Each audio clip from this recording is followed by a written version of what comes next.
뉴욕 증시가 기업들의 실적 호재에 힘입어 상승세로 마감했습니다. 특히 골드만삭스 실적 호재를 바탕으로 은행 업종이 급등세를 보였고 유가가 반등하며 에너지주도 강세를 띄었습니다. 다우는 25포인트가량 올랐습니다. 사기 혐의로 피소돼 주목을 끌고 있는 골드만삭스의 1분기 순이익이 채권 트레이딩 관련 매출이 크게 늘며 예상치를 웃돌았습니다. 한편 애플의 2분기 실적도 아이폰 판매 급증으로 큰 폭 개선되며 월가 예상치를 뛰어넘었습니다. G20 재무장관 회의가 이틀 앞으로 다가온 가운데 한국의 국가 경쟁력이 G20 회원국 가운데 8번째로 높은 것으로 나타났습니다. 직장인은 이달 평균 78,837원의 건강보험료를 추가로 내야 합니다. 사업자가 절반을 부담하게 되므로 개인이 더 내야 하는 금액은 39,418원입니다. 안녕하십니까. 출발선 증시의 최린아입니다. 코스피가 어제 골드만삭스 충격을 좀 벗어나는 듯 보였습니다. 하루 만에 반등에 성공했고요. 1710선도 회복을 했습니다. 그 전일에 빼앗겼었던 20일 이동평균선이 위치한 심리선이라 할 수 있는 1715포인트도 일단은 넘어섰는데요. 어제 코스피는 12포인트 상승하면서 1718로 끝이 났습니다. 하지만 수급에는 약간의 문제가 있었죠. 외국인이 2달 만에 있는 일이라고 하는데 현물에서 이틀 연속 매도를 해줬습니다. 그 전일에 700억 정도 팔았었고 어제 300억 정도 팔았으니까요. 이틀 해봤자 도합 1000억 정도밖에 안 되지만 유일하게 사줬던 외국인이 일단 소폭이나마 팔기 시작했다는 거. 그것도 연 이틀 동안이나 계속됐다는 것은 일단은 부담인 것 같습니다. 당분간 조정이 계속될 것이다. 이런 예측이 있음에도 불구하고 어제 일단 양시장 모두 반등에 성공을 하는 모습이긴 한데요. 기술적 반등이라는 분석이 팽배한 상황입니다. 어제 끝난 마감지수 다시 한번 확인하겠습니다. 네, 코스피가 12포인트 뛴 1718로 끝난 모습이고 코스닥이 오래간만에 510선을 찍으면서 정확히 끝이 났습니다. 외국인들의 힘이다 이렇게 봐야 되겠는데요. 나흘 만에 반등한 것이고 510선 찾은 것은 7거래일 만에 있는 일이라고 합니다. 아시아 증시 분위기는 어땠을까요? 대만은 일단 좀 오르긴 했습니다만 전반적으로 중국과 일본만 놓고 봤을 때는 분위기가 그닥 좋지 않았다 이렇게 얘기를 해야겠습니다. 중국엔 지금 부동산 당국의 규제 얘기가 계속해서 나오면서 상하이 지금 상해종합지수가 2달 내 최저치를 찍으면서 일단 끝이 난 모습이고요. 일본도 사흘째 지금 내리막길을 타고 있습니다. 일본 증시 오전에는 괜찮았는데 오후장 돼서 힘이 없으면서 쭉 빠지면서 마이너스로 끝이 났습니다. 뒷심이 부족했다 이렇게 봐야겠죠. 간밤에 끝난 뉴욕 증시 분위기 그러나 좀 달랐습니다. 골드만삭스 문제 골드만삭스의 실적이 일단 좋았기 때문에 스캔들보다도 실적에 또 초점을 맞추는 분위기였는데요. 다우는 11,000선 회복했고 나스닥과 S&P 500도 주요 심리적 저항선을 모두 위쪽으로 뚫고 올라오는 모습이었습니다. 오늘 이 같은 마감지수 기억하면서요. 오늘의 투자 전략 세워보죠.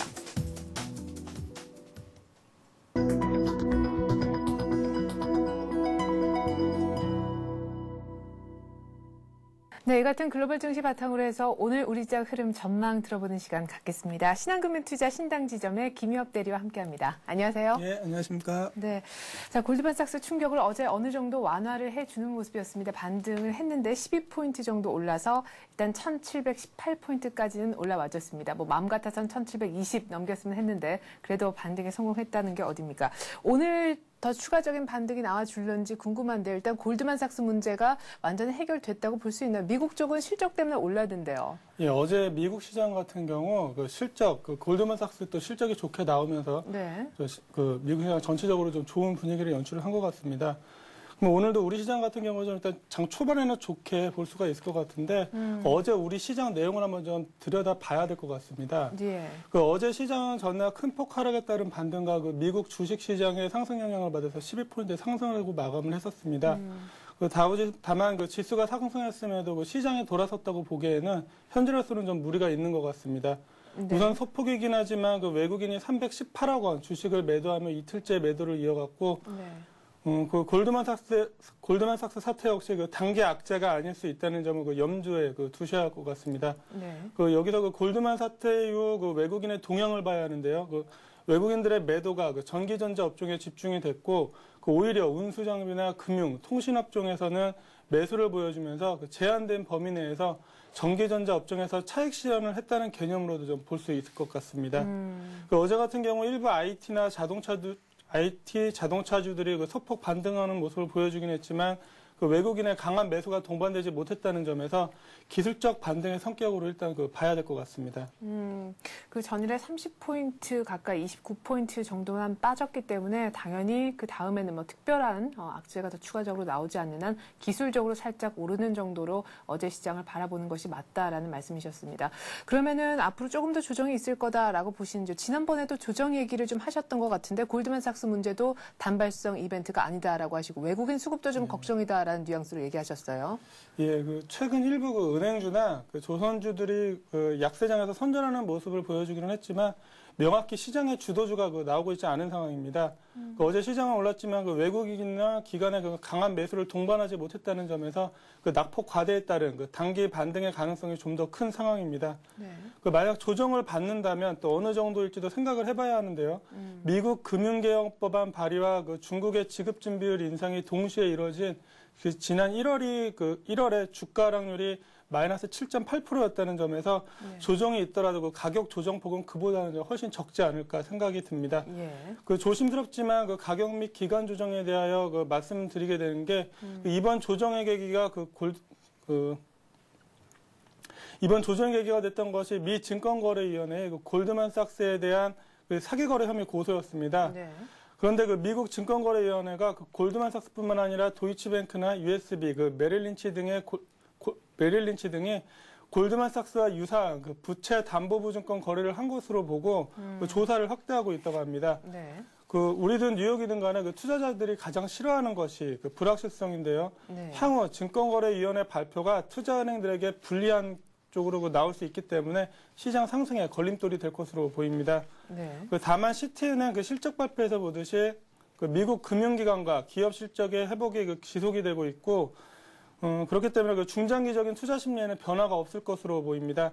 하지만 단기적으로는 시장을 좀 관망하면서 지수 상승 시에 현금 비중을 조금씩 늘려나가는 투자 방법이 좀 맞지 않나 하고 생각이 듭니다. 네.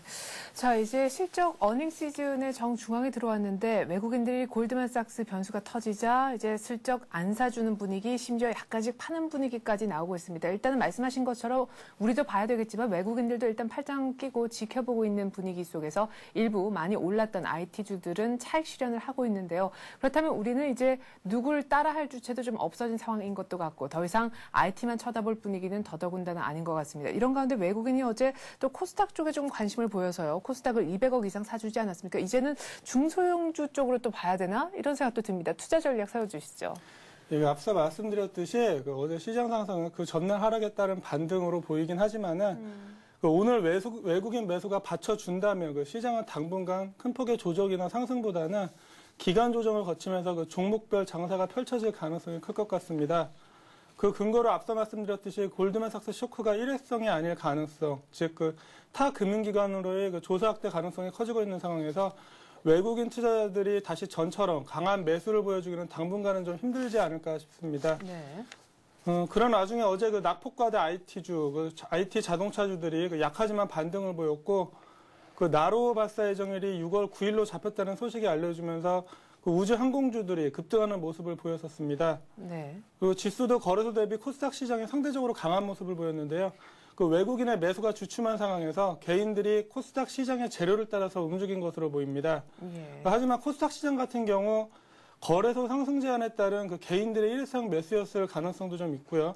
개인들이 불확실성을 싫어한다는 측면에서 골드만삭스 쇼크나 천안함 사건, 그리고 어제 장중에 나온 것과 같이 인도의 기준금리 인상 등 개인들이 마음 놓고 코스닥 시장에서 투자하기에는 선제된 악재들이 많은 것 같습니다. 네. 그래서 코스닥 시장이 거래소 대비 연초처럼 강한 상승세를 이어갈 수 있을지는 어제 하루만 보고 판단하기 좀 이르고 네. 좀 며칠 지켜봐야 할 것 같습니다. 예, 그래요. 현금 비중 늘리면서 시장을 관망하라고 하셨는데요. 그러면 일단은 사지 말고요. 그냥 이렇게 좀 지켜보는 그런 장이어야 됩니까? 왜냐하면 골드만삭스 사태도 지금 어느 정도까지 확산될지 모르는 상황이잖아요. 어떻게 보면 시장 참여자들이 이미 시장을 그렇게 보고 있는 것 같습니다. 시장을 산다라는 개념은 어떤 지수, 업종 대표주들을 산다는 모습인데 네. 지금 그걸 사고 있지 않기 때문에 종목으로 확산이 되면서 그동안 못 올랐던 종목 아니면 내수주 그런 식으로 그동안 좀 소외받았던 업종들이 최근에 올라오는 것 자체가 네. 시장에서 뚜렷한 매수 주체가 없다. 좀 그런 게 좀 대변된 것이 아닌가 싶습니다. 예. 네. 그러면은 지금 어떤 굳이 사고 싶은 분들은 낙폭과대주를 좀 보거나 잘 찾거나 혹은 실적 호전주를 보는 게 맞나요? 이것도 실적 호전주도 또 잘못 찾으면 실적 좋았는데도 차익 실현 매물로 또 빠질 수도 있는 것 같고. 실적이 발표되는 순간에는 이제 좀 차익 실현하는 쪽으로 말씀을 드리고요. 그 네. 중간중간에는 실적이 발표되기 전까지는 그동안 소외됐던 것 중에서도 실적이 향후 좋아질 걸로 예상되는 종목들 위주로 해서 매매를 하시면 될 것 같습니다. 오늘 만약에 IT주들의 반등이 어제 조금 미미하게 나왔는데 조금 더 나올 가능성은 없습니까? 애플의 실적이 좋았잖아요. 기존의 그 주식을 IT나 자동차, 특히 어제 같은 경우 좀 반등이 한 이틀 정도 나왔습니다. 네네. 급락을 했다가. 그거를 기존에 가지고 계신 분들은 오늘 정도에서 아침부터 오전부터 세게 올라간다면은 좀 차익 실현 관점에서 아니면은 손절매 관점에서 위에서 사신 분들은 보셔야 될 것 같고 네. 다만 새로 사시는 분들이 그 외국인 매수가 동반되지 않은 상황에서 지금 들어가서 수익을 내시기는 좀 쉽지 않을 것 같습니다. 그래요. 자, 그러면은요, 오늘 투자 전략을 다시 한번 좀 종합적으로 여쭤볼게요. 제가 산발적으로 이것저것 좀 여쭤본 것 같은데, 오늘은 이렇게 해라. 정리를 좀 해주시죠. 예, 그 사실 이런 장사, 지금과 같은 장사가 그 투자자분들 매매하시기에 참 어려운 장사입니다. 네. 전에도 말씀드렸지만 그 종목에 자신이 없다면 그 반등을 이용해 현금 비중을 늘려나가는 것도 좋은 방법일 수가 있습니다. 그 제 개인적으로는 그 주식 비중을 크게 늘리는 시점은 그 외국인들의 매도가 크게 나오면서 1,700이 붕괴가 되고 주식들 가격에 그 저가 메리트가 생기든가 네. 그 아니면 좀 올려 사더라도 외국인들의 2천억 이상 그 매수를 보이며 그 시장 주도주나 최근에 샀던 금융 유통주 위주로 다시 들어올 경우 이를 확인하고 들어가는 게 더 좋다고 생각을 합니다. 네. 하지만 그 기간 조정의 가능성이 큰 상황에서 그 종목별 장세가 계속 펼쳐질 가능성이 지금 현재 큰 상황이기 때문에 큰 상황입니다. 어제 같은 경우도 코스닥 시장에서 그 나로우 관련 테마주들이 움직였고 네. 업황 개선 기대감과 국제 회계 기준 도입에 따른 수혜부각 기대감으로 해서 그 순환매가 유입되면서 그 제조업종이 올라섰습니다. 네, 제지. 예, 그 순환매였는지 시세의 연속성을 가질지는 그 며칠 더 물론 두고 봐야 할 것 같기는 합니다. 네. 그 어제 또 하나 그 1분기 실적 기대감이 나오면 상승한 업종이 그 화장품 업종입니다. 네. 뭐 이 중 LG 생활건강이나 아모레퍼시픽 이런 회사들이 그 실적 호전이 예고되면서 좀 올라왔는데요. 그 1분기 중 좋은 실적을 기록할 것으로 지금 보이고 있습니다. 네.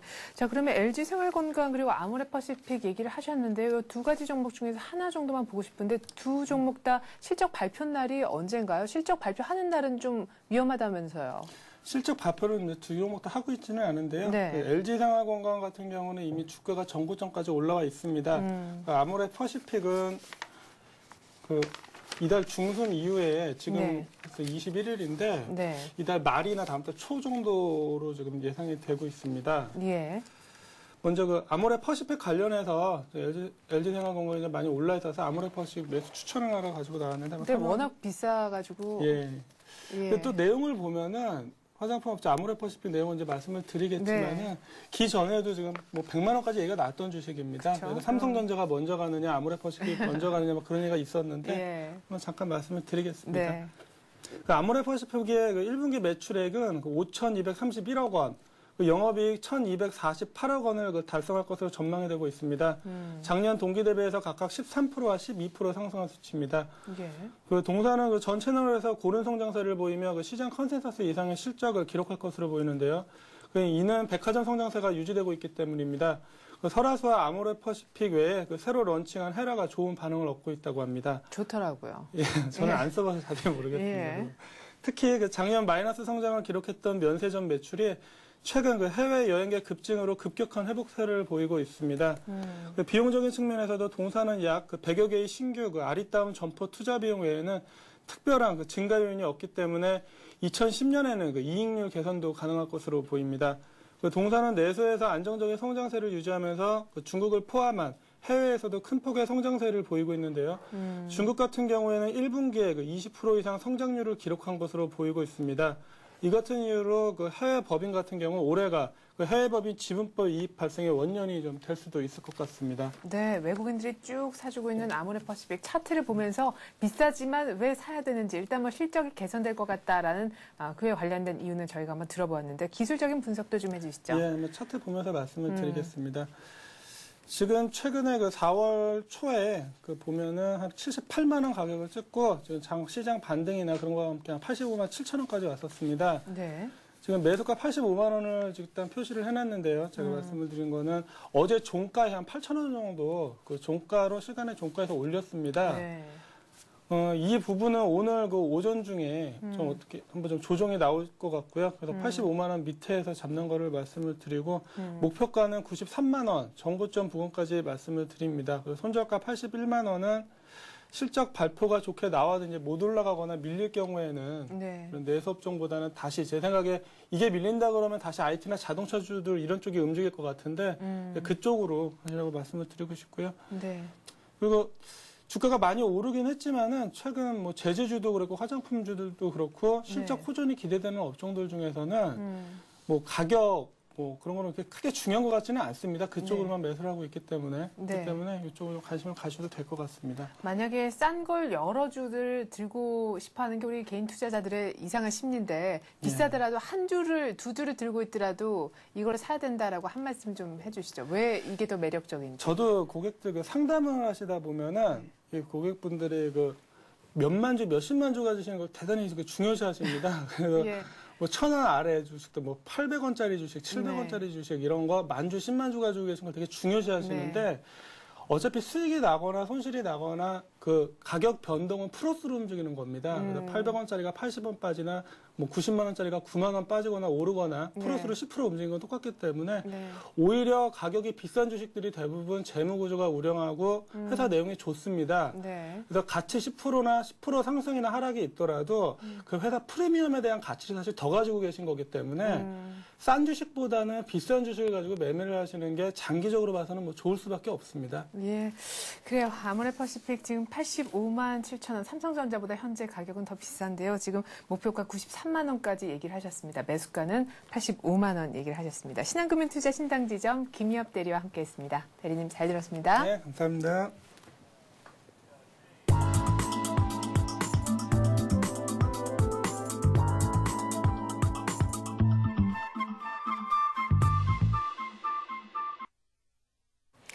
네, 이번엔 뉴스를 바탕으로 테마주 그리고 특징주 찾아보는 시간입니다. 뉴스로 보는 투자의 맥. 오늘은 우리투자증권 골드넛 WMC 지점의 이창욱 과장과 함께합니다. 전화로 만나볼게요. 안녕하세요. 네, 안녕하십니까. 네, 자 지난번에는 뭐 무디스 한국 신용등급 상향 관련 테마 얘기도 좀 살짝 해주셨는데 네. 오늘은 어떤 뉴스 바탕으로 테마를 한번 찾아볼까요? 네, 오늘 같은 경우는 이제 가장 크게 나타난 기사 중에 하나가 해운사들이 작년에 정말 많이 힘들었다라는 얘기들이 많이 나왔었는데 해운산업 구조조정이 1년 만에 끝났다라는 그런 기사입니다. 일단 가장 크게 나타난 부분들이 요 근래에 세계 5위 대만 선사인 에버그린이 최근 컨테이너선 백척 발주를 계획을 발표했던 그 부분들이 있었는데요. 이 관련된 기사들을 좀 살펴보도록 하겠습니다. 네, 세계 5위, 뭐 아시아 2위라고 하죠. 컨테이너 선사인 대만의 에버그린, 100척 정도 발주 계획. 여기 안에 우리가 또 포함될 가능성이 있는 것 아니겠습니까? 네, 상당히 그런 부분들로 인해 가지고 요 근래에 조선주들이 상당히 좋은 흐름 나타내고 있는 것들이 있습니다. 예, 자 관련 종목들을 먼저 좀 살펴보죠. 일단 뭐 가장 이제 크게 이제 조선주들을 살펴볼 수 있었는데요. 그거보다 더 앞서 가지고 더 빨리 움직이는 그 종목이라고 할 수 있는 그 해운주들을 좀 살펴보도록 하겠습니다. 뭐 네. 대표적인 해운사들 다 알고 있다시피 한진해운, 대한해운, STX, 페노션, 현대전자 이 정도인데요. 오늘 살펴볼 종목들은 한진해운하고 STX, 페노션입니다.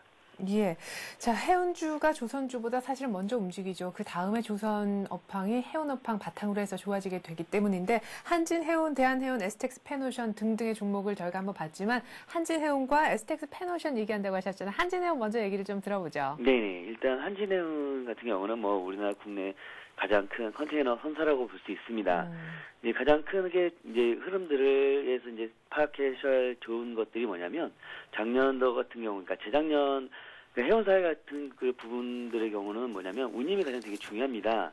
근데 재작년 같은 경우에 유럽 노선 같은 경우에 이제 거의 한 1,000불 정도의 고정 거래 가격이 형성되다가 작년 말 정도까지 해가지고 거의 3,000불까지 뛰었었어요. 그게 이제 거의 한 3월 달까지 그 운임 같은 경우 5,000불까지 뛰면서 되게 그 운임에 의한 실적 성장세에 대한 기대감이 되게 크게 부각되면서 그 올라왔던 그런 것들이 상당히 커졌습니다. 근데 지금 현재 같은 경우는 물론 이제 약간 이제 그 전에 개선이 잡혀 있었던 부분들이 풀리면서 한 4,000불 정도에서 이제 유럽 노선 같은 경우에 이제 스팟 거래 가격들이 움직이고 있는 부분이 큽니다. 근데 이제 일단 한진해운 같은 경우는 전방산업이 반도체와 자동차, 그 타이어 쪽에 대한 수요가 가장 크거든요. 예. 그래서 제일 중요한 부분인데 이 전방산업의 호황으로 인해 가지고 컨테이너 물동량 같은 경우에 지금 가장 크게 이제 늘어났던 부분이 있습니다. 네. 거의 스페이스가 남아있지 않을 정도로 되게 크게 의미 있을 만큼의 지금 현재 움직임인데요. 네.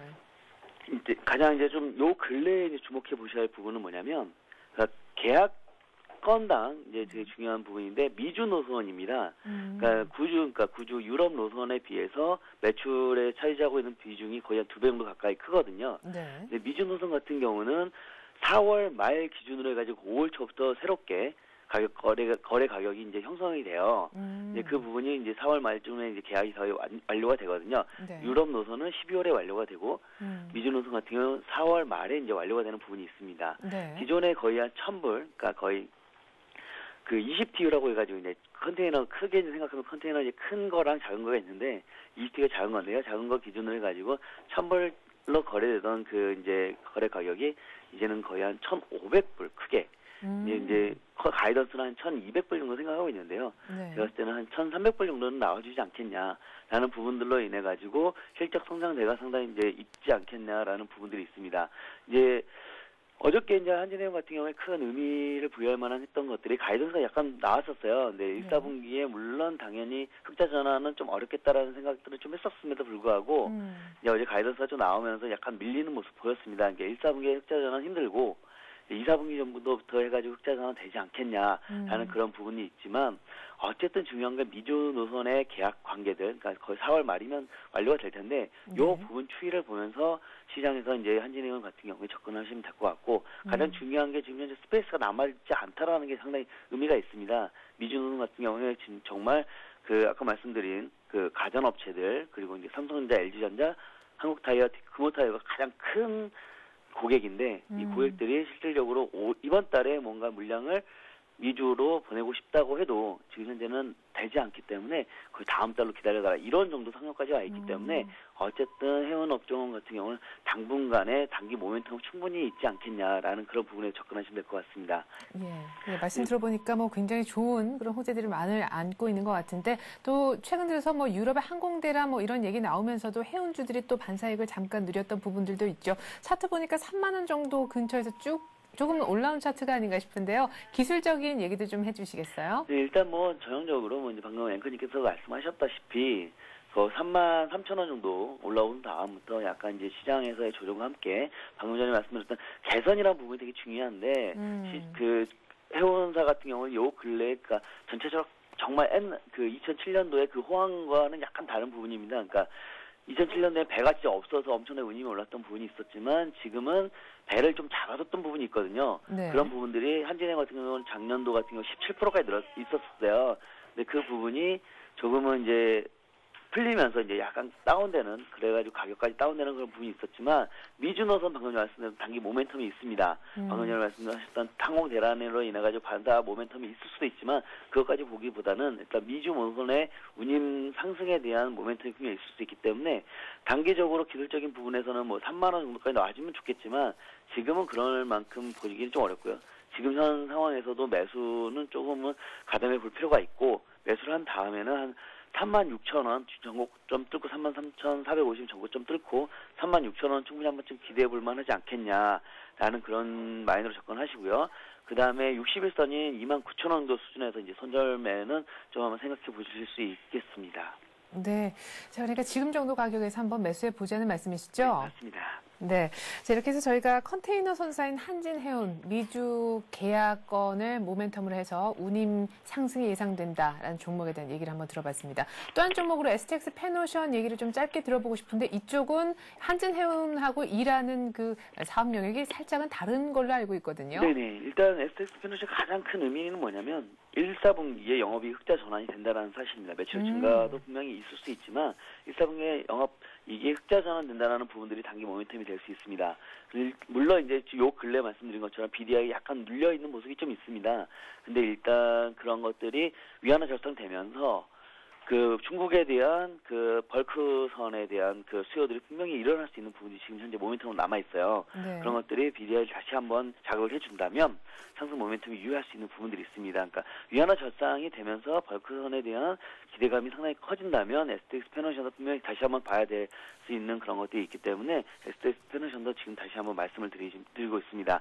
네, 일단 가장 큰 게 실적 발표 시점과 그 다음에 위안화 절상 시점을 기점으로 해가지고 이 매매에는 접근하시면 될 것 같습니다. 네. 자, 차트를 보면서 가격 얘기도 좀 잠깐 들어볼까요? 네, 일단은 지금 현재 매수 그렇게 무리 없어 보이고요. 뭐 가장 크게 뭐 좀 더 물려주면 좋겠지만 지금 어쨌든 이평선 위에 딱 안착해 있는 모습이기 때문에 여기서 뭐 단기적인 반등 나와준다면 충분히 15,000원까지는 충분히 이익 실현할 수 있는 그런 기간이 되지 않겠냐 싶고 이것도 변함없이 61선인 12,800원 정도가 깨지면 해운업에 대한 그 단기적인 뭐 부담감이 충분히 이슈가 되기 때문에 이제 빠지는 거기 때문에 네. 일단 12,800원 정도를 선절가로 지금 이제 제시를 드리고 싶습니다. 네. 자, 해운산업 구조조정 1년 만에 끝났다라는 그런 뉴스를 바탕으로 해서요. 한진해운 그리고 STX 패너션 단기 모멘텀이 뭔지까지 차트까지 한번 확인을 해봤습니다. 두 번째 뉴스는 어떤 건가요? 네, 두 번째 뉴스는 이제 메이드 인 코리아라는 건 뭐 이제 한국산 제품이라는 건데 네. 차 부품주들이 실질적으로 그 전에는 거의 인정받지 못하다가 이제 이 근래 3월달에 디트로이트 모터쇼에서도 그렇지만 도요타의 그런 부분들 아성을 약간 무너뜨리면서 GM 우수 협력 업체로 이제 우리나라 국내 업체들이 이제 들어갔다라는 기사입니다. 예. 일단 디트로이트 모터쇼에서 그 우리나라 업체가 17개 정도가 전체 이제 비중으로 차지하면 22% 정도를 차지하는 거거든요. 네. 이런 만큼 우리나라의 자동차 부품 업체들이 실질적으로 세계에서 경쟁력을 이제 발휘하고 있다는 기사입니다. 네, 그렇다면은 차 부품주 얘기를 하시려고 하시는 것 같은데. 네, 맞습니다. 뭐 좀 되잖아요. 네네. 네, 어떤 종목을 볼까요? 네, 너무너무 많습니다. 현대모비스, 뭐 S&T 대우, 뭐 성우화이트, 광진, ENG, 뭐 SM 정말 너무 많은데요.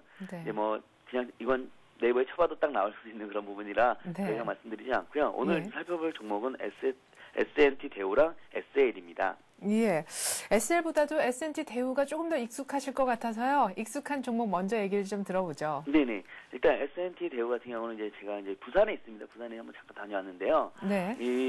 여기 S&T 대우 같은 경우는 그 모터 사업을 하는 회사예요. 이제 모터를 거의 이제 판매를 하는 그런 회사인데 거의 현대차, 기아차에 이제 공급하고 있고 아반떼, 아이서티나 소울포르테 뭐 이런 데 정말 많이 이제 들어가고 있습니다. 네. F 소나타, 뭐 그랜저 뭐 이런 정말 많이 들어가 있기 때문에 요걸로 인한 아시다시피 이제 현대차 같은 경우, 기아차 같은 경우에 미주나 뭐 여러 분야에서 뭐 점유율을 엄청나게 확대하고 있어요. 네. 그런 부분으로 인해 같이 혜택받을 수 있는 부분이 충분히 많이 있기 때문에 지속적으로 살펴봐야 하는 종목입니다. 자, 차트를 좀 봐야 되겠는데요, 역시요. S&T 대우 지금쯤 사도 괜찮은 가격에 와 있는지 또 최근 흐름은 어땠는지 궁금하네요. 네, 일단은 뭐 지금 정도 수준이 정말 나쁘지 않고요.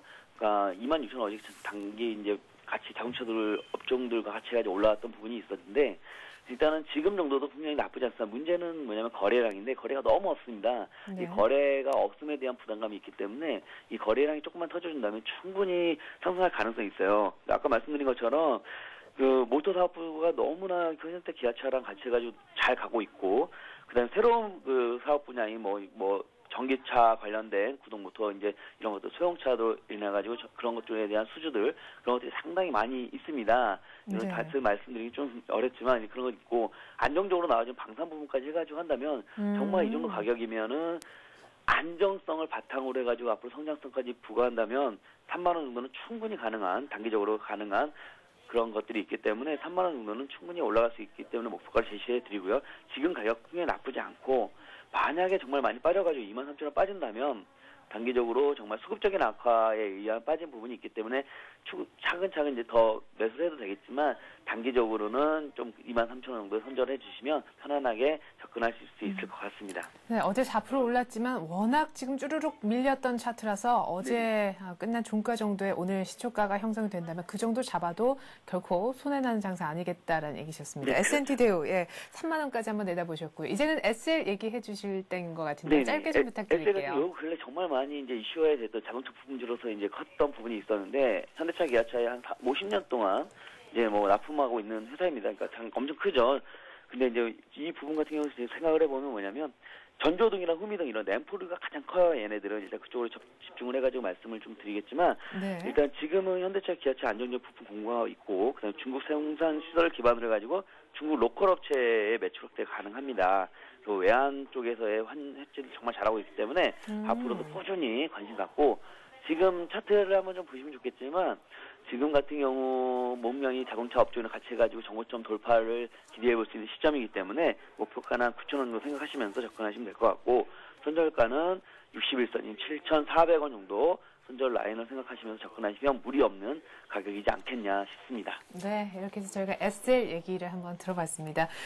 우리 투자증권 골드넛 WMC 지점의 이창옥 과장이었습니다. 고맙습니다. 네, 감사합니다.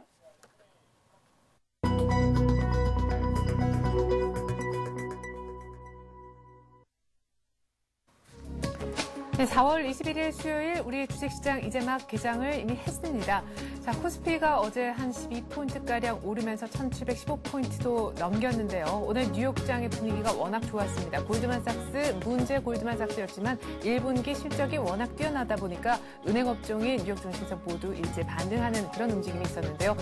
그 밖에 다른 야후라든가 애플의 실적도 좋았기 때문에 오늘 인터넷 포털 쪽, 우리 IT 쪽, 그리고 심지어 금융 쪽 모두 다 오르지 않을까 싶습니다. 뉴욕을 따라간다는 전제하에 말이죠. 시초가 분석해드리겠습니다.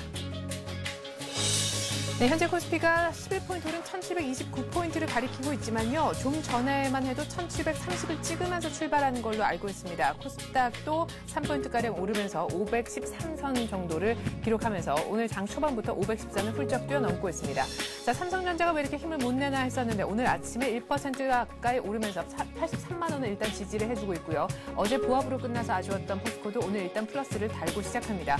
어제 무엇보다 환율 그리고 실적 기대감 때문에 많이 올랐었던 자동차 대장주라고 할 수 있죠. 3% 급등했던 현대차가 오늘 밀리지 않고 1,000원 정도 더 보태서 12만 4천원까지 올라와 봅니다. 한국전력도 강보합, 신한지주와 KD금융도 사실 어제 골드만삭스 충격에서 벗어난 정도였고 더 이상의 급락은 안 한다라는 것에 의미를 뒀지만 오늘 일단 골드만삭스 1분기 실적이 괜찮다라는 소식에 오늘 우리 은행주도 따라서 좀 상승하는 분위기가 나오고 있습니다.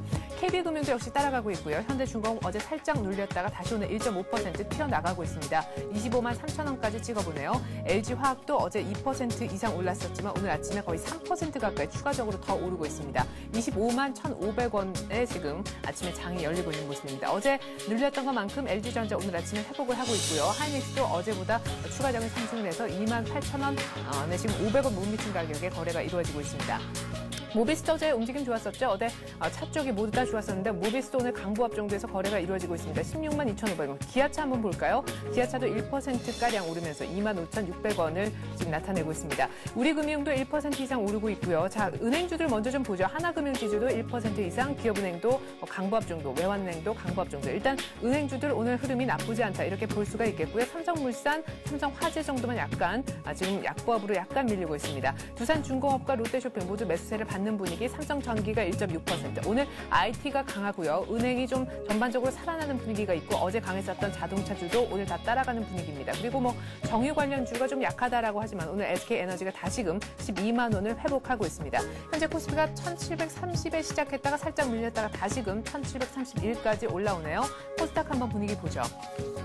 어제 3% 급등했던 서울반도체였는데 오늘 안 밀립니다. 44,500원 추가적인 상승이 있습니다. 또한 SK브로드밴드도 어제 코스피 쪽 통신주가 모두 강하면서 함께 좀 딸려 올라갔었는데 오늘 일단은 조용하면서 움직임 알 수 없는 상황입니다. 셀트리온은 약보합에, 메가스터디도 약보합에 거래가 되고 있습니다. 포스코 ICT가 1.3% 정도 뛰고 있고요. 소디프 신소재도 1% 가까이 상승하고 있습니다. 네오위즈 게임즈, CJ 오쇼핑 모두 다 강보합에서 거래가 이루어지고 있습니다. 어제는 사실 코스닥 시총 한 20일까지 모두 다 플러스였는데요. 자, 오늘도 분위기가 대체로 그러한 듯합니다. 지금 코스닥 시총 상위 한 30위 정도가 화면에 보여지고 있는데 셀트리온과 메가스터디 그리고 일부 네오위즈 게임즈 정도만 약보합 내지 1%가량만 밀리고 다 빨간불을 켜고 있습니다.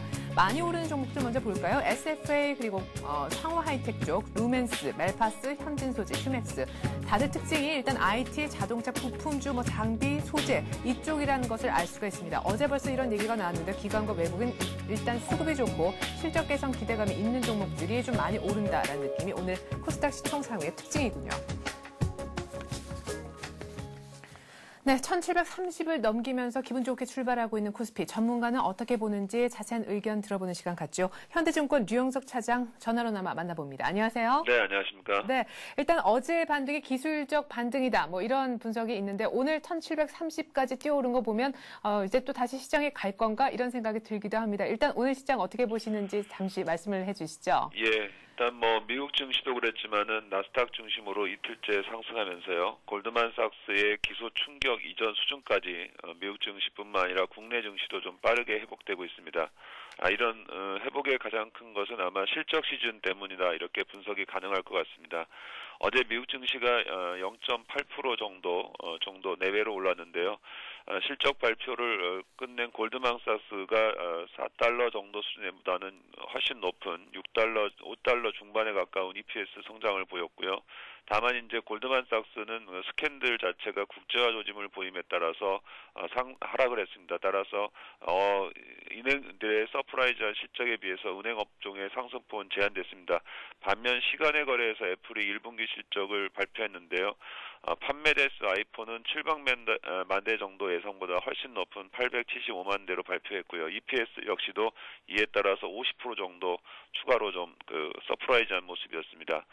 반면에 이제 IBM과 코카콜라는 예상보다는 실적은 좋았는데 결국 매출은 기대 이하여서 주가가 하락했습니다. 이는 EPS 성장이 비용에 의한 측면이었고 영업에 의한 측면은 적었다는 점인데 이 부분은 우리가 앞으로 좀 주가에 염두에 둬야 되는 부분이라고 볼 수 있습니다. 결국 시장이 회복된가 된 것은 골드만삭스의 충격이 끝나서가 아니라 실적 개선 때문이다라는 점이고요. 이번 주가 실적의 피크점이라는 점에서 이번 주까지 상승세는 이어지겠지만 실적 이후 다시 골드만삭스의 영향권 내에 들 가능성이 있다는 점에서 보면 오늘 상승은 실적주 중심으로 이어갈 가능성이 높고요. 애플 효과에 따라서 역시 우리나라는 IT 쪽이 강세입니다. 하이닉스나 LG화학, 삼성 SDI, 삼성 전기 등이 상승을 주도한다고 볼 수 있겠고요. 나머지 어제 그동안 낙폭이 좀 컸던 종목들도 부분적으로 지금 반등을 시도하는 모습입니다. 네. 자, 외국인들도 지금 이틀 연속 매도를 하다가 물론 끝까지 가봐야 알 수 있는 거지만 오늘장 분위기 아침으로 봤을 때는 오늘 끝까지 좀 사줄 것도 같은 그런 분위기입니다. 실적 때문에 일단 분위기가 좋아진 것이다. 골드만삭스 문제는 완전히 끝난 게 아니기 때문에 이번 주 정도까지만 상승이 가능할 뿐 다음 주 되면 또다시 골드만삭스 악재에 시달릴 수도 있다라는 말씀이신데요. 그러면은 다음 주는 일단 다음 주로 차치를 하고요. 이번 주 내지는 오늘 전략이 좀 궁금한데 오늘 일단 시장 이렇게 해서 쭉 끝까지 갈 것 같은데요. 어떻게 보십니까? 예, 지금 골드만삭스의 여파는 남아있다는 점은 우리가 머릿속에 기억이 되겠지만 전반적으로 앞서 말씀하신 대로 이번 주까지는 실적에 조금 시장의 관심이 좀 집중될 가능성이 있고요. 일부 이제 실적에 반영되지 않은 종목들도 순환매 양상으로 이어질 가능성이 높은데요. 최근에 이제 제주주들이 올라가는 것도 이런 실적 미반영과 절대적인 주가의 저평가 이런 문제라고 할 수 있고요. 또 하나는 IT 쪽의 애플 효과는 좀 더 이어진다고 보면 IT 대표주들이 실적도 올라가고 IT 부품주들도 따라서 올라가는 그런 영향을 좀 예상해 볼 수 있겠습니다. 근데 다만 앞서 말씀드린 대로 이번 주가 실적의 피크점이라는 점이고요. 어느 정도는 주가에 좀 선 반영된 측면이 있습니다. 최근에 저 PBR, 저 PER주의 개념들이 나오는 것은 바로 이런 선도주들의 가격 부담 속에 이와 이런 선도주들에 대해 후발주들이 가격을 매치기 위한 평균 회귀 성향에 대한 특성이라고 보면 이런 부분들은 주로 주가의 상승 초기 국면보다는 상승 후반 국면의 특성이라는 점에서 보면 이번 주에 상승 흐름 자체는 이어질 수 있고요. 그 중심에는 역시 아무래도 실적 호전주들이 주가를 반영하는 그런 장세 흐름을 예상할 수 있겠고요. 전반적으로 코스닥 시장에 대해서도 그동안 좀 관심 바뀌었는데요. 최근에 기관 매도들이 거의 일단락되는 양상을 보이면서 전반적으로 기술적 보수 지표들이 코스닥 시장에 조금 종목별로는 매수 신호들을 보내는 경우가 있기 때문에 이번 주 가장 피크점을 맞아서 전반적으로 종목별로는 좀 활발한 장세가 오늘장뿐만 아니라 며칠간은 더 이어지지 않을까 이렇게 예상을 하고 있습니다. 네. 자, 그러면은 실적 관련주 중심으로 좀 대응을 해야 될 텐데 지금 언뜻 오늘 아침에는 자동차 그리고 운수 장비 쪽이 다시금 떠서 이거 주도주가 다시 부상하고 외국인도 다시 사주나 이런 생각도 있지만 결국에는 그런 시각도 이번 주 내로 한정 지어야 된다라는 말씀이신가요? 굳이 이번 주 내라 그렇게 꼭 한정 지을 필요는 없겠고요. 아무래도 이제 이번 주가 실적 시즌과 관련해서는 가장 피크점이기 때문에 어느 때보다도 그 시장에 대한 관심이 좀 집중도가 높은 한 주다라는 말씀을 드리고 싶은 거고요. 네. 다음 주 이후가 되면은 실적 반영 이후에 이제 2분기와 3분기, 4분기 이런 미래의 실적에 대한 기대치를 반영해야 되는 과정에 있지만 이미 이번 주간에 주가를 반영하고 나면 아무래도 다음 주에는 주가에 새로운 모멘텀보다는 차익 매물이 출회될 가능성 이런 부분들이 좀 염두에 두자는 쪽으로 좀 이해를 했으면 좋겠다는 생각이 들고요. 네. 시장에서 저희들이 볼 때는 이런 측면에서는 시장에 관심을 가질 수 있는 거는 이런 어닝이 가까워질수록 어느 업종과 어느 종목들이 EPS가 계속해서 상향되고 있느냐를 좀 봐야 될 것 같습니다. 예. 현재 저희들까지 집계된 거로 보면은 업종별로 EPS가 올라가는 쪽은 아무래도 IT 쪽이 다시 실적 시즌이 임박하면서 다시 올라가고 있고요. 또 하나는 최근에 이틀 동안 상품 가격이 떨어지긴 했지만 아무래도 그 유럽 그 항공기 문제가 어느 정도 해소되면서 또 소재주 쪽이 다시 한번 항공주 쪽이 다시 EPS가 올라가는 모습입니다. 종목별로 좀 본다면은 어제 상한가를 기록하고 오늘도 상승하고 있는 카프로라든가 두산인프라 코어 같은 기계업종 그리고 동양기전도 기계업종이겠고요. 대상이라든가 한국가스공사 그다음에 그 LED 대표를 할 수 있는 2등 업체인 뭐 LG이노텍이라든가 대한항공, 그다음에 현대하이스코, 대웅제약 등이 최근에 EPS가 꾸준히 상승하는 종목이 되겠고요. 코스닥 쪽에서 보면은 에이테크 솔루션이라든가 엠파스, TLI, 그다음에 이런 유들이 조금 IT 부품주들이 확실하도 EPS 상향 종목이 되겠고요. 네. 전반적으로 그 나머지 섹터를 본다면은 산업재 쪽하고요. IT 쪽이 좀 그 EPS 상향되는 그 섹터로는 가장 많다고 이렇게 좀 나눠서 볼 수 있겠습니다. 네, 일단 실적이 키다라는 말씀으로 이해를 했습니다. 현대증권 류영석 차장이었습니다. 고맙습니다. 네, 감사합니다. 네, 자, 이제 좀 진정 국면을 보여주고 있는 환율 상황 좀 한번 알아보러 가겠습니다. SK증권의 염상훈 연구원을 통해서 알아보죠. 안녕하세요. 안녕하세요. 네, 원달러 환율 일단 골드만삭스 효과 때문에 좀 진정이 되는 듯 싶은데 오늘은 얼마에 출발하고 있나요? 네, 여기 환율이 크게 하락을 했습니다. 5원가량 하락을 했고요. 현재 이제 우리나라 현물화 시장은 1118원, 1111원에서 1112원에서 움직이면서 전일 대비해서 한 7원가량 하락을 하면서 이제 골드만삭스의 충격을 전부 다 돌아버린 셈이 되었습니다. 네, 자, 지금 환율이 다시 골드만삭스 피소 이전으로 되돌아온 그런 느낌인데요. 골드만삭스가 이번 소송에서 이길 가능성이 높다 이런 분석이 있어요. 예, 골드만삭스가 이제 SEC와의 소송에서 이길 가능성이 높다고 시장이 인식을 확실히 하는 것 같습니다. 그러면서 이제 주가 같은 경우에도 이전 수준으로 다 돌아와 버렸죠. 골드만삭스가 이제 잘못을 한 점은 어떤 물건을 팔 때 그 물건이 잘못된 것을 알면서도 고객들에게 그것을 모른 척하면서 팔았다는 것인데요. 그러나 일단 이런 문제를 증명할 만한 결정적인 단서를 찾기가 워낙에 어렵습니다. 이전에도 비슷한 소송이 있었지만 SEC가 모두 패소를 했고요. 그리고 이제 다른 소식도 하나 더 있었죠. 어제 같은 경우에는 인도 중앙은행이 기준금리를 인상했다라는 소식도 있었는데요. 이런 부분들도 이제 아시아 국가들 전반적으로 통화 강세 요인으로 이제 작용을 했을 것 같습니다. 예. 자, 인도의 또 기준금리 인상 이야기, 또 싱가포르의 통화가치 절상 이야기, 아시아 국가들이 이미 이제 슬슬 출구 전략에 나서고 있는 모습인 것 같습니다. 오늘 뭐 아주 짧게나마 얘기를 좀 들어봤습니다. SK증권 염상훈 연구원이었습니다. 고맙습니다. 네, 감사합니다.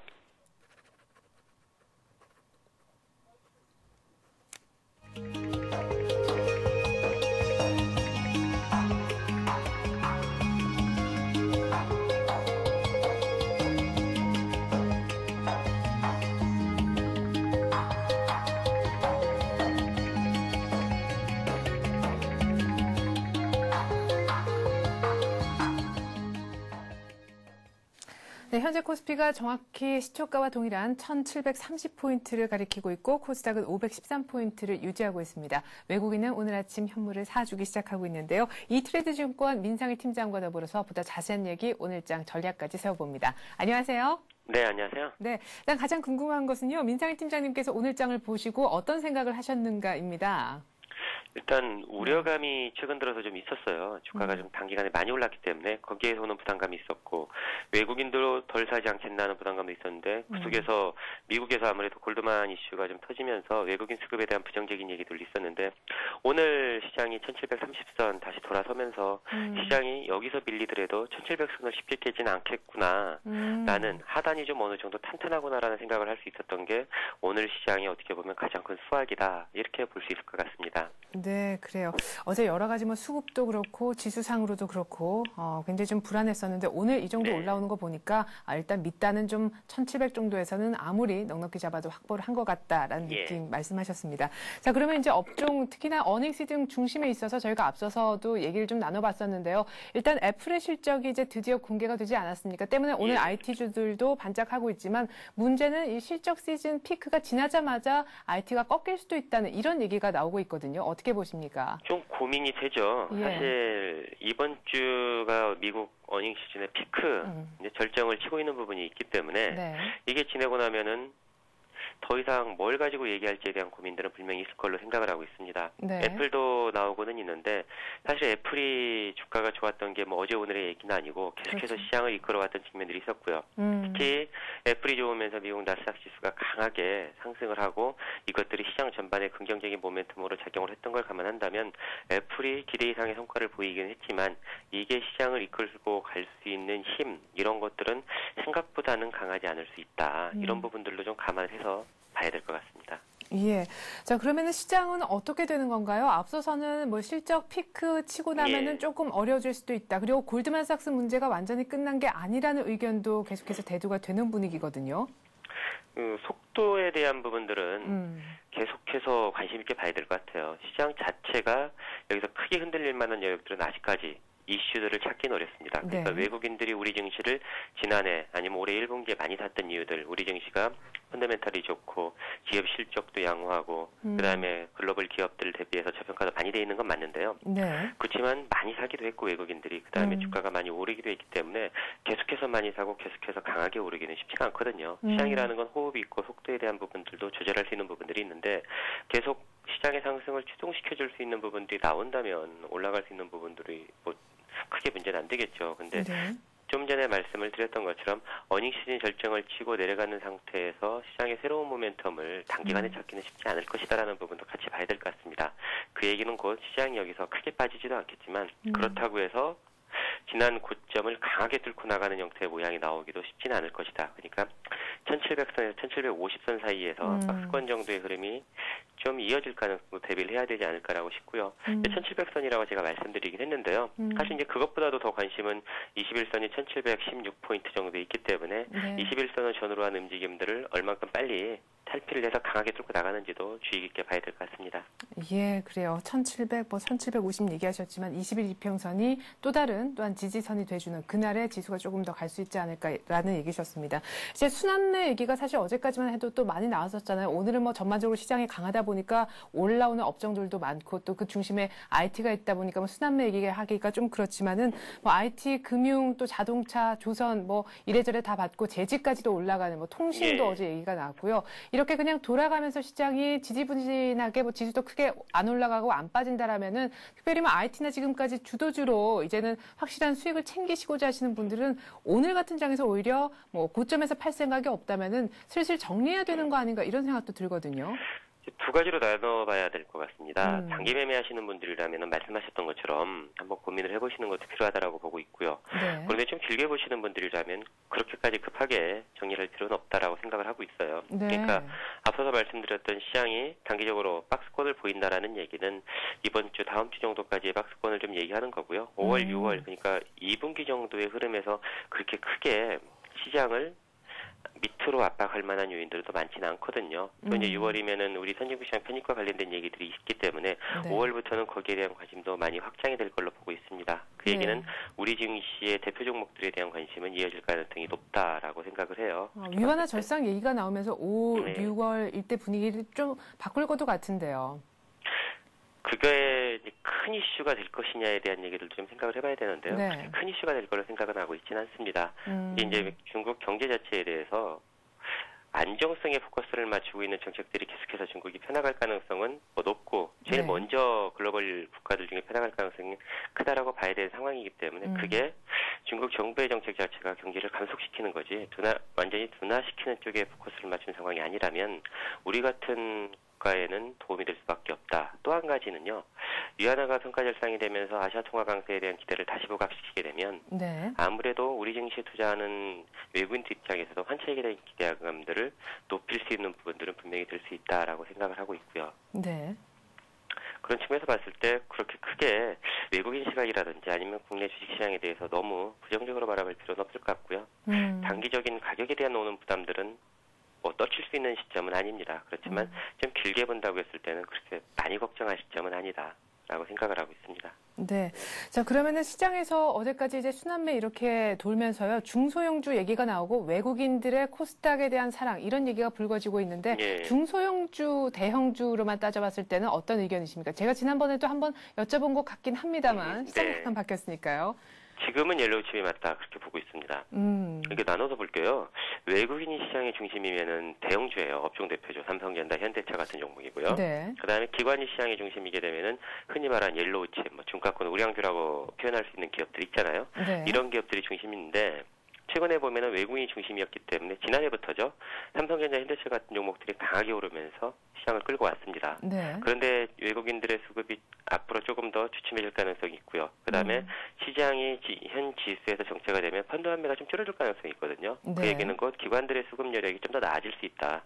기관 입장에서 생각을 해본다면은 삼성전자, 현대차 같이 외국인이 많이 샀고 기관들도 이미 많이 보유하고 있는 종목을 다시 사기는 쉽지가 않습니다. 네, 규모도 어렵죠. 크고요. 예, 그런 측면에서 본다면 초과 수익을 거두기 위한 한 방편으로 중가권 우량주들, 옐로우칩이라고 불릴 수 있는 종목들에 대한 관심을 확대할 가능성이 있다라고 생각을 하고 있어요. 어제도 시장에서 그런 모습이 나타나기도 했고요. 네. 그럼 이 옐로칩에 예. 대한 시각은 뭐 단기입니까? 중기입니까? 2분기에는 계속 갈 걸로 보고 있습니다. 그러니까 제가 앞서서 시장은 좋다라고 말씀을 드렸잖아요. 네. 그런데 올라가는 속도가 이전처럼 뭐 빠르게 지수가 올라가진 않을 거거든요. 점진적으로 꾸준히 올라가는 형태가 될 거라고 보면요. 대형주가 시장을 끌고 가는 상태에서 초과 수익은 옐로우칩 쪽에서 분명히 날 거다. 네. 이렇게 보고 있습니다. 대형주가 받쳐주면서 중소형주가 플러스를 많이 다는. 알겠습니다. 잘 들었습니다. 이트레이드 증권 민상일 팀장이었습니다. 고맙습니다. 네, 고맙습니다. 네. 자, 현재 코스피가 1732까지 조금 더 올라왔습니다. 외국인이 장 열린 지 약 한 20분 정도 만에 500억 정도 사주고 있고요. 코스닥도 어제처럼 러브콜을 조금 보내고 있는 그런 상황입니다. 코스닥 지수는 뭐 비슷하네요. 513포인트. 저는 마켓앤센 증시로 잠시 후에 다시 인사드리겠습니다. 고맙습니다.